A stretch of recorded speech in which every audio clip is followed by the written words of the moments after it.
जय हिंद दोस्तों, आप सबको स्वागत है आपकी अपनी चैनल द डिफेंस समाचार पर। फाइनली इंडियन पोस्ट की तरफ से आप सब लोगों के लिए एक बड़ी वैकेंसी निकल के आ चुकी है। जिस वैकेंसी के अंतर्गत आपको बहुत सारी पोस्ट के ऊपर वैकेंसियाँ देखने को मिलेगी। ये जो वैकेंसी है ये आपकी जो स्पोर्ट्स पर्सन है, यानी कि जो स्पोर्ट्स के फील्ड के अंतर्गत काम करते हैं। जैसे आप किसी गेम में आप रिप्रेजेंट करते हो अपना स्टेट को, हमारा कंट्री को, आपका यूनिवर्सिटी को। ये जो लोग हैं जो स्पोर्ट्स में आपका अच्छा है, आप लोग सर्टिफिकेट मेडल वगैरह लेते हो, उन सब लोगों के लिए ये भर्ती निकल के आए हैं। तो आप लोग को बताना चाहूँगा कि ये भर्ती आपका 8 नवंबर को निकला हुआ है। ये जो नोटिफिकेशन है आपको ऑफिशियल वेबसाइट पर भी मिल जाएगा। तो अब हम ये नोटिफिकेशन डाउनलोड करके उसके ऊपर डिटेल्स में देखेंगे।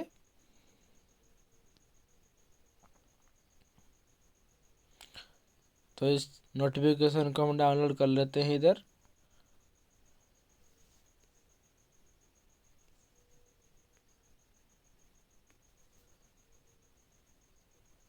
देखो इसका जो ऑफिशियल वेबसाइट पर जो नोटिफिकेशन आया था आपको दिखा दे रहा हूँ।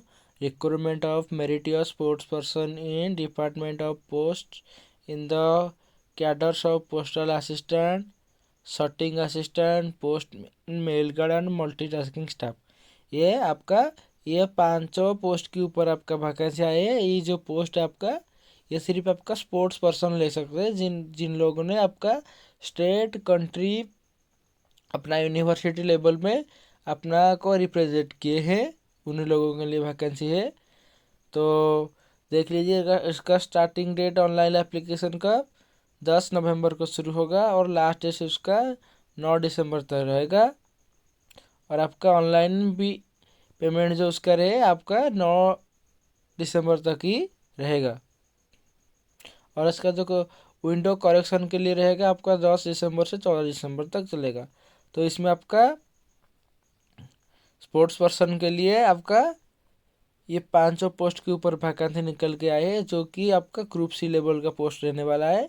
इसमें आपका postal assistant, sorting assistant, postman, mail guard, multitasking staff की जो पांचों पोस्ट के ऊपर वैकेंसी निकल के आए हैं।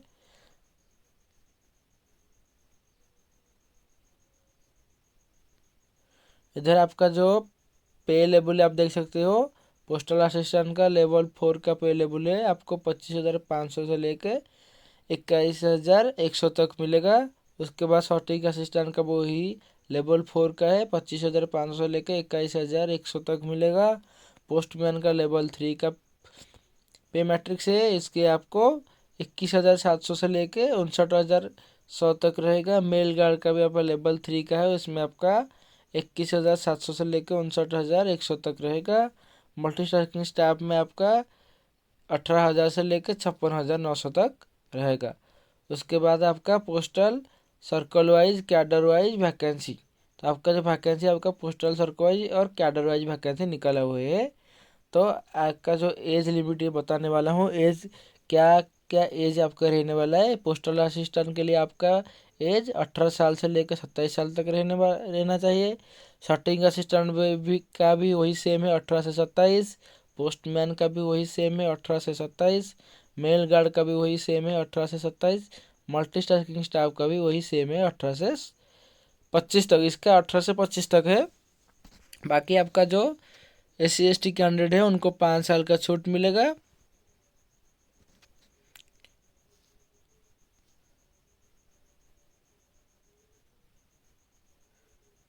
उसके बाद आपका एजुकेशन क्वालिफिकेशन क्या चाहिए आपका for the post of postal assistant और शॉटिंग असिस्टेंट के लिए आपका क्वालिफिकेशन आपको bachelor degree from recognised university, knowledge of working on computer. आपका आपका डिग्री का सर्टिफिकेट होना चाहिए और आपको कंप्यूटर का नॉलेज होना चाहिए। और आपका जो पोस्टमैन और मेल गार्ड के लिए आपको 12 पास होना चाहिए और आपको लोकल लैंग्वेज भी आना चाहिए। आप जिस भी कैडर में ज्वाइन करेंगे आपका उसी का लोकल लैंग्वेज आना चाहिए। उसके साथ आपको कंप्यूटर में काम करना आना चाहिए और आपके पास valid licence of two wheeler और लाइट मोटर व्हीकल, आपके पास लाइट मोटर व्हीकल और टू व्हीलर की लाइसेंस होना चाहिए। और उसके बाद आपका जो मल्टी टास्किंग स्टाफ है आपका, उसी में आपका 10th पास होना चाहिए। इसमें आपका जो मेरिटियस स्पोर्ट्स पर्सन है उनको, उनके लिए क्या क्राइटेरिया रखा गया है, अब उसके बाद जान लेते हैं।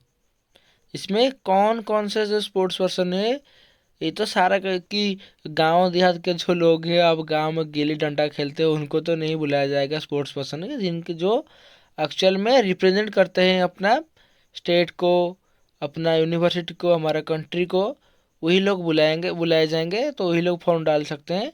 तो उसको बताने वाला हूँ आपका कौन कौन स्पोर्ट्स पर्सन इसमें भर्ती में फॉर्म डाल सकते हैं। तो sports person who have represent state और the country in the national और international competition any of the sports game mentioned in para 7 of this notification. अब की जो नोटिफिकेशन 7 में, नोटिफिकेशन के पारा 7 के अंतर्गत आपका जो भी कैंडिडेट अपना कंट्री और इंटरनेशनल कंपटीशन में अपना स्टेट को, जो अपना कंट्री को रिप्रेजेंट किया है, वो लोग डाल सकते हैं फॉर्म। उसके बाद आपका जो लोग इंटर यूनिवर्सिटी स्पोर्ट्स बोर्ड के अंतर्गत आप खेल चुके हैं और वो अपने यूनिवर्सिटी को रिप्रेजेंट कर चुके हैं, वो भी फॉर्म डाल सकते हैं। स्पोर्ट्स पर्सन हो रिप्रेजेंट स्टेट स्कूल टीम्स, अपना स्कूल की जो स्टेट की जो स्कूल टीम्स होते हैं उसको आप रिप्रेजेंट किए हो नेशनल स्पोर्ट्स में, या game of school conduct bye all India school game federation, उसी में भी आप खेले हुए हो, आपको वो आपका रिप्रेजेंट किए हो, तो आप भी फॉर्म डाल सकते हैं। और जो स्पोर्ट्स पर्सन हुआ award national award physical efficiency under the national physical efficiency drive, तो जो लोग आपका फिजिकली एफिशिएंसी यानी कि नेशनल फिजिकल एफिशिएंसी ड्राइव के अंतर्गत आपका अवार्डेड है, वो भी फॉर्म डाल सकते हैं। इसके अंदर आप देख सकते हैं कौन कौन सी गेम आप खेले हो, तो आप इसमें फॉर्म डाल सकते हो।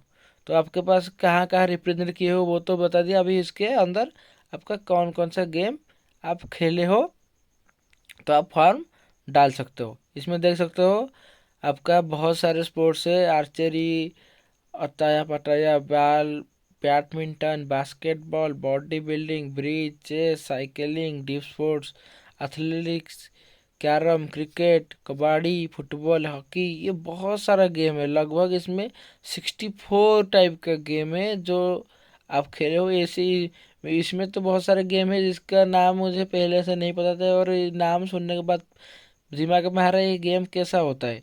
तो इसमें बहुत सारा गेम है, बहुत सारा गेम है। तो इसके बाद आता है आपका जो list of authorities competent to award certificate on eligibility for recruitment of sports person, आपका जो सर्टिफिकेट है वो इसमें किसका दस्तखत होना चाहिए, वो किसका साइन होना चाहिए, ताकि आपका ये सर्टिफिकेट वैलिड हो सके।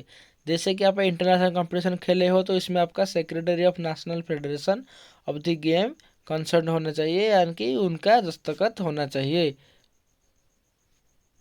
उसके बाद नेशनल कंपटीशन खेले हो तो उसमें आपका सेक्रेटरी ऑफ नेशनल फेडरेशन और the secretary of state association of the game concern, उनका यानी कि जो सेक्रेटरी ऑफ नेशनल फेडरेशन और सेक्रेटरी ऑफ स्टेट एसोसिएशन उनका सिग्नेचर होना चाहिए।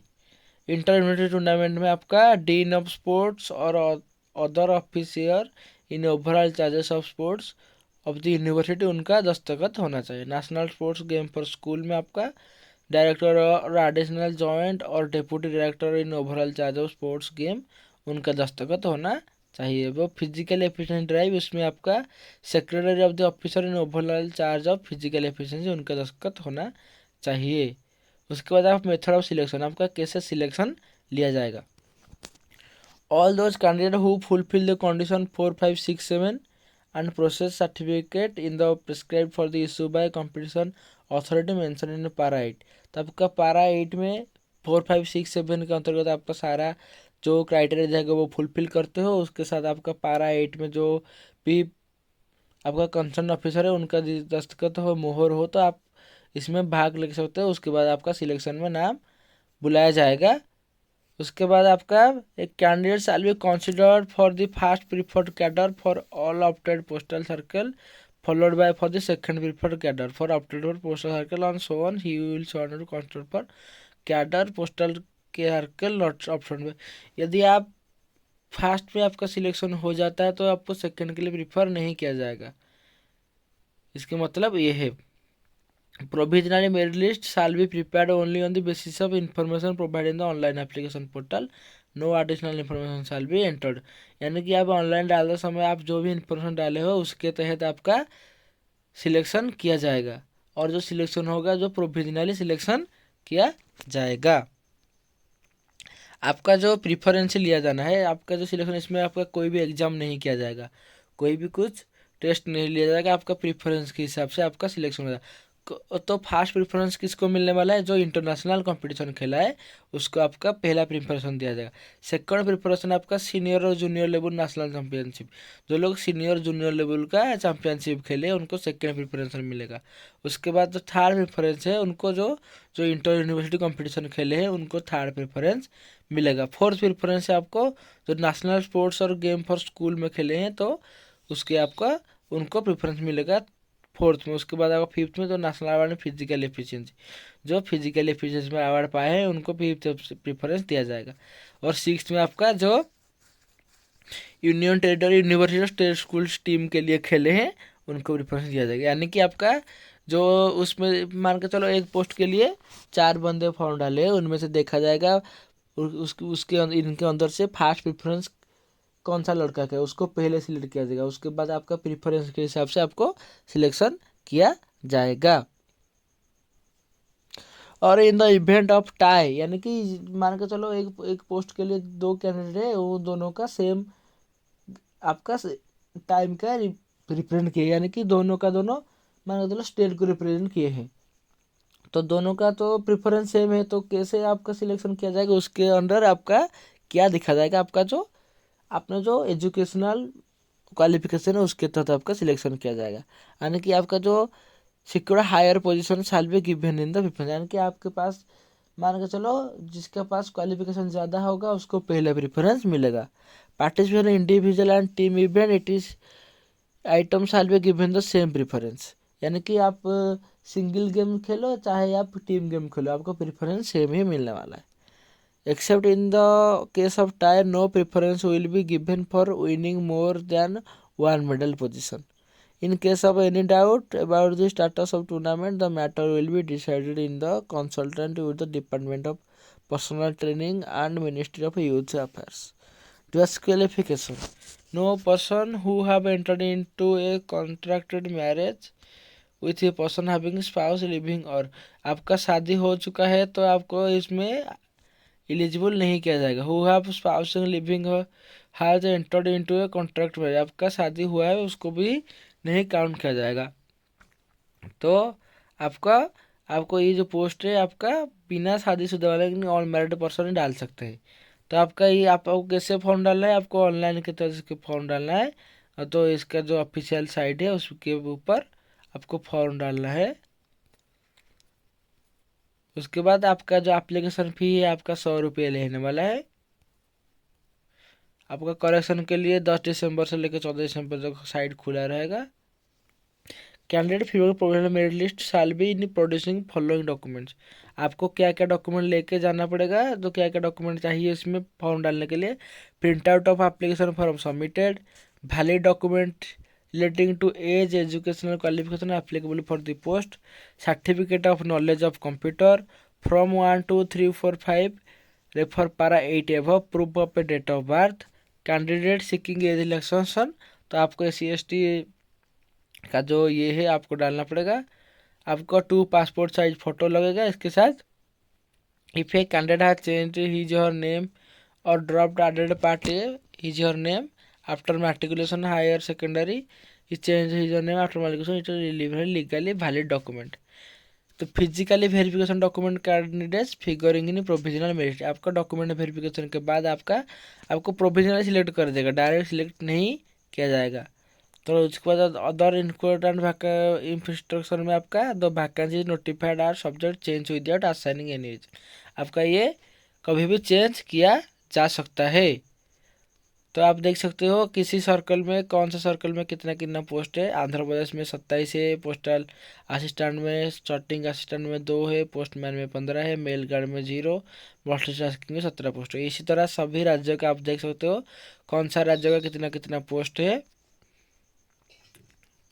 तो इधर आपका लोकल लैंग्वेज क्या होना चाहिए, आपका जो ये आंध्र प्रदेश में आप डाले हो तो आंध्र प्रदेश का आपका तेलुगु आना चाहिए।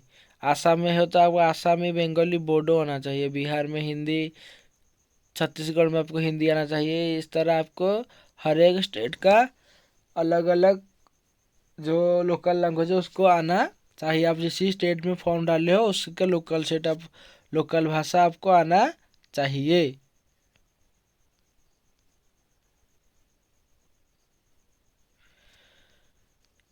ये आपका पूरा डिटेल्स मैंने इसी वीडियो के माध्यम से आपको बता दिया। और किसी को कोई भी डाउट है तो हमें नीचे कमेंट करके पूछ सकते हो, और कुछ डाउट है तो हम भी आपको मदद कर देंगे आपके डाउट में।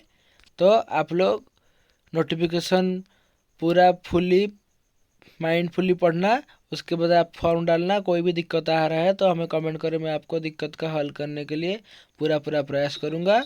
तो ये आप पूरा आपका डिटेल्स में पढ़ के, और डिटेल्स में आपका जो ऑनलाइन अप्लाई के समय आप डिटेल्स में आपका फॉर्म पूरा सही सही से डालना, ताकि आगे जाके आपको कोई भी दिक्कत ना आए। और कोई दिक्कत आपको इस फॉर्म के बारे में या पोस्ट के बारे में आपको कुछ दिक्कत या कोई डाउट है तो आप लोग हमें नीचे कमेंट कर सकते हैं। आपका कमेंट का जवाब आपको ज़रूर मिलेगा। तो ये नोटिफिकेशन आपको ऑफिशियल वेबसाइट पर, नहीं तो हमारे टेलीग्राम चैनल के में भी मैं ये नोटिफिकेशन डाल दूंगा, आप लोग इधर जाके डाउनलोड करके देख सकते हो। तो जय हिंद, जय भारत।